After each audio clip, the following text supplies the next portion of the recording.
চিংড়ি বা ইলিশ ভাপা তো আমরা খেয়েই থাকি, কিন্তু কই মাছ ভাপা যে এত বেশি সুস্বাদু হতে পারে না খেলে আপনারা বুঝতে পারবেন না। তো একদিন কই মাছ ভাপিয়ে খেয়ে দেখবেন, গরম গরম ভাতের সঙ্গে খুবই ভালো লাগবে খেতে। কি কি মশলা দিয়ে আমি এই ভাপাটা করেছি দেখতে থাকুন আজকের রেসিপি। পুরো ভিডিওটা দেখবেন, আশা করছি আজকের রেসিপি আপনাদের ভালো লাগবে। নমস্কার বন্ধুরা, তৃষ্ণা রান্নাঘরে আপনাদের সকলকে স্বাগত জানাই। প্রথমে আমি একটা মিক্সি বাটি নিয়েছি। মিক্সি বাটির মধ্যে দিয়ে দিলাম 1 টেবিল চামচ ভর্তি গোটা জিরে। এর সঙ্গে দিয়ে দিচ্ছি 1 ইঞ্চি টুকরো আদা, 1 চা চামচ দিলাম গোটা ধনে, 4টে গোটা শুকনো লঙ্কা দিলাম, আর দিলাম 6-7টা কাঁচা পাকা লঙ্কা। এর সঙ্গে একটু জল দিয়ে ভিজিয়ে রেখে দিয়েছি। 15 মিনিট ভিজিয়ে রেখে দেবেন, দেখবেন বাটনাটা খুবই মিহি হবে।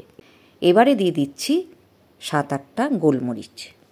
সমস্ত মশলা মিক্সিতে খুব ভালো করে পেস্ট করে নিয়ে একপাশে রেখে দিন। যে বাটিটায় আমি ভাপাবো সেই বাটিটাতেই মাছগুলো নিয়ে নিয়েছি। আমি 3টে বড় সাইজের মাছ নিয়েছি, আর মাঝে মাঝে একটু করে চিড়ে দিয়েছি যাতে তেল মশলা ঢুকতে পারে। প্রথমে দিলাম স্বাদ মতো লবণ, এরপরে দিচ্ছি পরিমাণ মতো হলুদ গুঁড়ো। এবারে আমি দিয়ে দেব মিক্সিতে বেটে নেওয়া সেই মশলা। সমস্ত মশলাটা মাছের ওপর ঢেলে দিলাম, আর খুব ভালো করে ঘষে ঘষে 3টে মাছের মধ্যেই মশলাগুলো মেখে নিতে হবে। তার আগে বেশ খানিকটা সর্ষের তেল দিয়ে দিলাম। সর্ষের তেলটা আপনারা আর একটু বেশিও দিতে পারেন। তো এইবারে ঘষে ঘষে মাছগুলোর গায়ে আমি তেল মশলা মাখিয়ে নিচ্ছি। মশলা এবং তেলটা মাছের গায়ে খুব ভালো করে মেখে নিয়েছি। এবারে মিক্সি বাটিটা ধুয়ে খুবই সামান্য একটু জল দিয়ে দিলাম। ওপর থেকে আরও খানিকটা সর্ষের তেল দিয়ে দিলাম। ঝাল এবং তেলের পরিমাণটা কিন্তু আপনারা নিজেদের মতন দিয়ে নেবেন।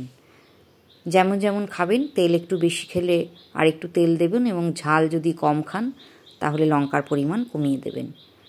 আমি গোটা কয়েকটা লঙ্কা দিয়ে দিলাম। এবারে টিফিন বক্সের বাটিটা খুব ভালো করে বন্ধ করে দিচ্ছি। বন্ধ করে দিয়ে এবারে ভাপাবো। কড়াইতে আমি বেশ খানিকটা জল দিয়েছি, আর তার উপরে একটা স্টিলের স্ট্যান্ড বসিয়ে দিয়েছি। ওভেন জ্বালিয়ে দিয়েছি, আর মাছের বাটিটা স্ট্যান্ডের ওপর বসিয়ে দিলাম। ওপরে একটা থালা দিয়ে ঢাকা দিয়ে দিলাম। এবারে লো আর মিডিয়ামের মাঝামাঝি রেখে মাছটা ভাপিয়ে নিতে হবে। 15 থেকে 20 মিনিট ভাপিয়ে নিলেই যথেষ্ট। একবার দেখিয়ে দিচ্ছি, দেখুন ভাপাটা আমার হয়ে গেছে। এরপরে ওভেন বন্ধ করে দিচ্ছি, আর ঢাকনা বন্ধ অবস্থায় থাকবে 10-15 মিনিট। 10-15 মিনিট পরে খুলে পরিবেশন করবেন। 15 মিনিট পর টিফিন বক্সটা যখন অনেকটাই ঠান্ডা হয়ে গেছে তখন খুলছি। দেখুন কত সুন্দর ভাপা হয়েছে। এবার গরম গরম ভাতের সঙ্গে পরিবেশন করুন, দেখবেন অসম্ভব ভালো লাগবে খেতে। তো একঘেয়ে মাছের ঝোল না খেয়ে এইভাবে একদিন কই ভাপা করে দেখবেন, ভালো লাগবে খেতে। রেসিপিটা যদি ইউটিউবে দেখেন আর যদি নতুন বন্ধু হন তাহলে প্লিজ সাবস্ক্রাইব করে নিন, আর যদি ফেসবুক পেজে দেখেন তাহলে ফলো করে আমার পাশে থাকবেন।